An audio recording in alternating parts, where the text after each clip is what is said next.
कांग्रेस के senior leader खलीकुर Rahman ने कहा कि तेलंगाना के मुसलमान इस बार कांग्रेस के साथ हैं और बीआरएस को वोट देना बीजेपी को वोट देने जैसा है। उन्होंने इस यकीन का इजहार किया कि इस बार इंडिया इत्तेहाद की हुकूमत बनने वाली है।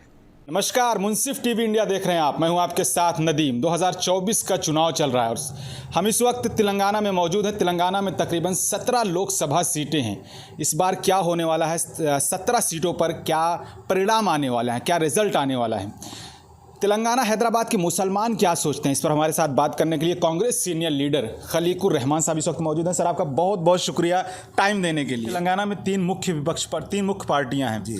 बीआरएस है, बीजेपी और कांग्रेस है। कांग्रेस बीआरएस को बीजेपी का बी टीम बोलती है, बीआरएस कांग्रेस को बीजेपी का बी टीम बोलती है। मुसलमानों का रुझान किसकी तरफ है, बीआरएस की तरफ या कांग्रेस की तरफ? देखिए, मुसलमानों का रुझान कांग्रेस की तरफ है, क्योंकि बीआरएस को वोट देना ऐसी है कि बीजेपी को वोट देना। और यहाँ पे क्योंकि बीआरएस का वजूद जो है ख़त्म हो चुका है अभी बीआरएस का, क्योंकि से 3 महीनों में जो बीआरएस पार्टी का सफाया हो चुका है मुकम्मल तौर पे। एक तो चुनाव हार गए, उसके बाद जितने नेता है उसके नीचे से लेके ऊपर तक आज कोई भी नहीं है। आज अगर आप सिर्फ देखेंगे तो सिर्फ परिवार के लोग हैं उसमें। केटीआर है, केसीआर है और बेटी तो उनकी दिल्ली में बैठी है।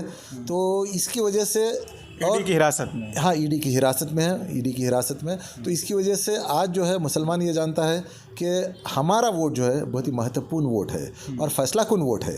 तो हम ये जानना चाहेंगे, मुसलमान अगर कांग्रेस को वोट करे तो क्यों करे, क्या रीज़न हो सकते हैं जो मुसलमान कांग्रेस को वोट करे? देखिए, आज जो राजनीति है, आज कोई इलाक़ाई जमात के लिए नहीं है, ना कोई इलाक़ाई मसले पे है। आज हमारी जो राजनीति है हमारे संविधान को बचाना है, हमारी जमहूरियत को बचाने का है। और हमारी जमहूरियत आज ख़तरे में है।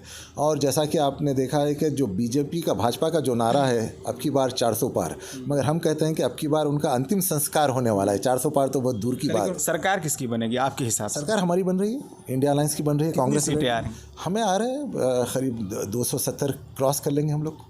270 क्रॉस करेंगे बिल्कुल। और बीजेपी 200 के अंदर रह जाएगी। 200 के अंदर। जी, चलिए, आपका बहुत बहुत शुक्रिया बात करने के लिए हमसे। नहीं, शुक्रिया आपका भी। और इसी तरीके से आप कवर कीजिए और मुझे पूरी उम्मीद है कि आपका तेलंगाना का दौरा कामयाब रहेगा। चलिए, बहुत शुक्रिया सर, बहुत शुक्रिया। तो आपको बता दें, ये खलीकुर रहमान साहब हैं जो तेलंगाना हैदराबाद के हैं। बड़े सियासी पॉलिटिकल लीडर हैं, मुसलमानों के तमाम चीज़ों पर बेहतरीन गहराई से नज़र रखते हैं। इन्होंने उनका साफ तौर पर कहना है कि 2024 में इंडिया अलायंस की सरकार बनेगी। मोदी जी 2024 में सत्ता से बाहर हो जाएंगे। इन सब मुद्दों पर आपका क्या सोचना है, हमें ज़रूर बताएं।